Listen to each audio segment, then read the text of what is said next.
ముఖ్యమంత్రి రేవంత్ రెడ్డి ఢిల్లీ పర్యటనపై BRS working president KTR విమర్శలు గుప్పించారు. ఎక్స్లో 1 నుంచి 50 వరకు అంకెలు వేసి ఇవి కేవలం సంఖ్యలు కావు, సీఎం ఢిల్లీ పర్యటనల వివరాలు అని పేర్కొన్నారు.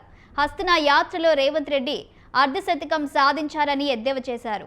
సీఎం ఢిల్లీ పర్యటనల వల్ల రాష్ట్రానికి ఏం ప్రయోజనం ఉందని ప్రశ్నించారు.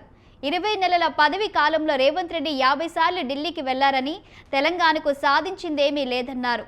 ఉత్తమ మాటలు తప్ప ప్రజలు అన్ని గమనిస్తున్నారన్నారు. రాష్ట్రానికి పాలించే ముఖ్యమంత్రి కావాలి కానీ ఢిల్లీ యాత్రలు చేసే టూరిస్ట్ సీఎం కాదని కేటీఆర్ విమర్శించారు.